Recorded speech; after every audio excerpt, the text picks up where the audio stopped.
Je n'arrête pas de vous dire que le mal ne dure qu'un temps. On peut faire du mal, mais ça ne peut pas durer tout le temps.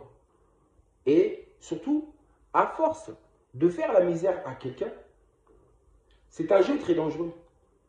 Puisque la personne que vous n'arrêtez pas de traquer et de faire du mal, si les conditions se retournent, cette personne va devenir très revancharde.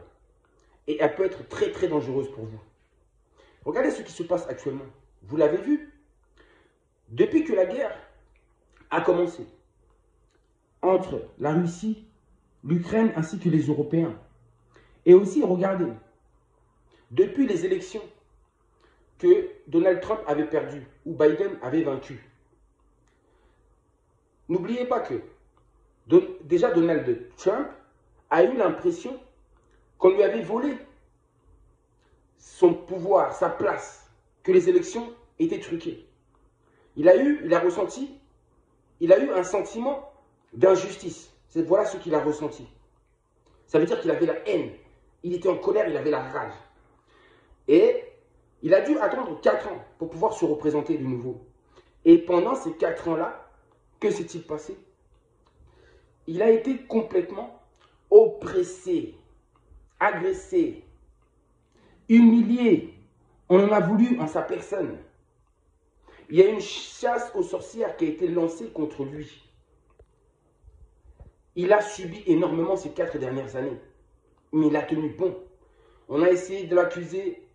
On a essayé de l'éviter tout simplement de se représenter même aux élections. On a tout fait. Il a même failli perdre la vie. Assassinat sur sa propre personne. Vous imaginez un peu ce qu'il a vécu ces 4 dernières années. Maintenant, je prends aussi l'autre personne. C'est Poutine. Poutine était seul contre tous. Seul contre les Américains, Biden. Seul contre les Européens. Seul contre Zelensky. Seul contre l'Ukraine. Lui aussi, pareil, il y avait une chasse aux sorcières sur sa personne. On l'a insulté. On a dit toutes sortes de choses sur cette personne. Le monde entier était contre lui. En tout cas, l'Europe était contre lui. Les dirigeants européens étaient contre lui. Ainsi que les peuples. Mais vous imaginez maintenant que la roue a tourné. Que maintenant que Donald Trump a repris le pouvoir, vous imaginez qu'il va laisser passer, qu'il va oublier tout ce qui s'est passé? Vous pensez qu'il ne va pas se venger? C'est humain ça. Et il va se venger. C'est-à-dire qu'il a une haine que vous n'imaginez même pas déjà envers le camp de Biden. Il les déteste. Donc maintenant, à son tour, il est en train de faire, il lance une chasse aux sorcières contre tous ses ennemis, j'ai bien dit. Tous ses ennemis. Vous avez compris ou pas? Il a une rage contre les Européens que vous n'imaginez même pas. Donc maintenant qu'il a la possibilité, qu'il a enfin le pouvoir entre les mains, il va tout simplement se venger. Il va se venger contre Zelensky. C'est-à-dire que sa vengeance contre Zelensky, ça va être simple. Et déjà, il veut récupérer tout ce qu'il a misé. Tout ce que son pays a mis pour aider l'Ukraine. C'est-à-dire que maintenant, l'avenir, le destin de l'Ukraine ne se trouve plus entre les mains de Zelensky, ni entre les mains des Européens, mais se trouve entre les mains, dorénavant, de Donald Trump et de Poutine. Ils tiennent en fait leur vengeance dans les mains. Ils ont la possibilité de pouvoir se venger. Et pensez-vous, croyez-vous qu'ils ne vont pas se venger? Poutine, maintenant que les choses sont en sa faveur, cette connexion qu'il a avec Donald Trump, le fait que ça l'arrange, pensez-vous qu'il ne va pas profiter? Qu'il ne va pas en profiter pour se venger des Européens et de toutes ces choses qu'ils ont dit contre lui durant ces dernières années? Il tient une possibilité de pouvoir se venger, de pouvoir humilier ses adversaires. Vous imaginez un peu? Raison pour laquelle j'ai dit les dirigeants européens actuellement sont en train de grincer des dents. Ils sont pris par les remords et les regrets. C'est très difficile pour eux. Vous comprenez maintenant? Vous faites du mal, mais ça va durer qu'un temps. Si Donald Trump était mort, ça aurait arrangé beaucoup de personnes. Mais la vie l'a préservé.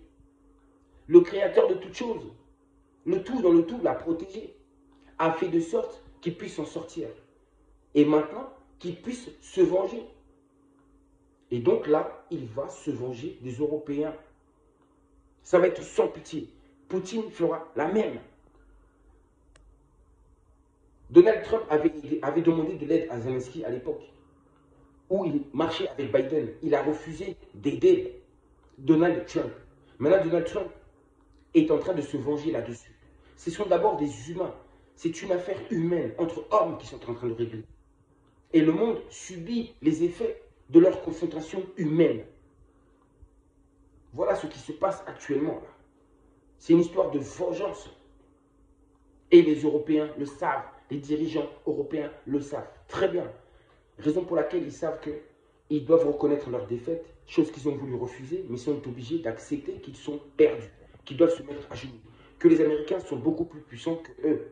Raison pour laquelle ils vont signer cet accord. Je vous avais dit que Zelensky reviendra pour signer cet accord. Si ce n'est pas Zelensky, parce que je ne pense pas que les Américains veulent le voir, lui, quelqu'un d'autre reviendra de la part des Ukrainiens pour signer cet accord. Et cet accord symbolise tout simplement la mise en guillotine, tout simplement, de l'Europe. C'est l'humiliation de l'Europe. L'Europe est passée à l'abattoir. Et c'est obligatoire. Parce que les Européens ont besoin de la protection des Américains. Les Américains ne sont pas les alliés des Européens. Ils n'ont jamais été alliés. Les Américains sont les protecteurs des Européens. Ce n'est pas la même chose. Alliés et protecteurs, ça n'a strictement rien à voir. Au commencement, quand l'Europe a créé l'Amérique, dans ce temps-là, ils étaient alliés. Mais dès lors, l'Amérique est devenue le protecteur de l'Europe. Et celui qui protège est beaucoup plus puissant que celui qui est protégé. Vous comprenez ou pas? Donc, l'Europe sans l'Amérique, c'est impossible. L'Europe sans l'Amérique, l'Europe se retrouve sans bouclier, sans parapluie. Et s'il n'y a plus de parapluie pour protéger l'Europe, l'Europe va être tout simplement submergée par la pluie, par les eaux. Et la pluie symbolise tout simplement le malheur, par toute forme de fléau, de catastrophe. C'est l'effondrement. L'Europe ne peut pas marcher sans l'Amérique.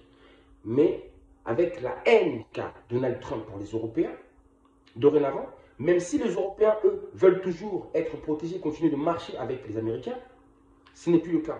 Les Américains ne veulent plus marcher avec les Européens. Et ça change tout. Donc, ils vont se séparer des Européens. C'est inévitable. Tout ça à cause de cette rage que la vie a mis, cette soif de vengeance que la vie a mis dans le cœur de Donald Trump à travers tout ce qu'il a vécu. Vous avez vu ça? Les choses sont en train de se renverser. L'oppressé est devenu aujourd'hui l'oppresseur. La roue a tourné. Maintenant, mettez-vous à la place de vos dirigeants. Après tout ce qu'ils ont dit ces dernières années, après tout ce qu'ils ont fait, maintenant, regardez-les comment ils se sentent. Imaginez un peu comment ils se sentent, ce qu'ils ressentent. Du fait qu'ils sont obligés d'aller se mettre à genoux. Parce que quand Zelensky se met à genoux, sachez-le que l'Europe aussi se met à genoux avec Zelensky. Zelensky est le représentant de l'Europe. Il est le représentant, il est le symbole. Donc, si Zelensky tombe, sachez que le symbole européen tombe aussi. Et c'est ce que a voulu faire Donald Trump à travers ce grand spectacle qu'il nous a donné. Oui, dans la chambre ovale, ce que nous avons vu, c'était ça qu'il a voulu faire. Il a voulu se venger. Il a voulu les humilier en direct. En direct. Et chose qui a été faite. Et maintenant, vous voyez que les Européens se mettent à ramper et reviennent pour signer cet accord. C'est ça qu'il a voulu. Il est en train de se venger. Et sa vengeance va durer 4 ans. 4 ans. Et j'ai dit que toutes ces décisions qu'il prendra seront favorables, je le répète encore, à la libération des peuples. Chaque peuple va ainsi devenir indépendant. Et j'ai dit que ce sera favorable aussi à l'indépendance du peuple noir, de l'Afrique, la terre des Noirs. Ils vont enfin commencer à prendre soin d'eux et à s'occuper d'eux-mêmes. On y arrive. Chaque peuple, son problème. Chaque peuple doit s'occuper de lui-même. C'est ça le nouveau paradigme. Trump ne fait que mettre en place le nouveau paradigme universel. C'est plus fort que lui. Tout ce qu'il fait, c'est plus fort que lui. Ça le dépasse. Vous comprenez? Voici le message que je voulais vous faire passer. C'est une histoire humaine. Ils sont en train de régler leur compte devant vos yeux. Et le peuple, lui, subit les effets justement de ce qui se passe entre eux. Vous comprenez ça? Le mal, j'ai dit, ne dure qu'un temps. Faire du mal tout le temps. Donc au bout d'un moment, quand vous faites du mal, il faut savoir aussi demander pardon, reconnaître ses fautes et demander pardon. Zelensky doit être reconnaissant pour l'aide que les Américains lui ont donnée. Reconnaissant. Il doit aussi savoir dire pardon. Oui, je demande pardon pour ce qui s'est passé. Il dit pardon d'une manière cachée, puisqu'il n'a pas, il ne veut pas être humilié. Il croit que s'il le dit, il sera humilié. Mais demander pardon n'est pas une humiliation. C'est plutôt un signe de force et de grandeur. Les grands hommes savent dire pardon quand il le faut. Ils savent reconnaître leurs erreurs. De la même manière, les grandes nations doivent être capables de reconnaître leurs erreurs et de reconnaître les fautes. Vous comprenez ou pas? Et c'est la leçon que l'Europe doit tirer. Reconnaître ses fautes. Tout ce que vous avez fait par rapport à la colonisation, l'esclavage et la traite négrière. Il faut reconnaître vos fautes. Changer, avancer et devenir de nouvelles personnes.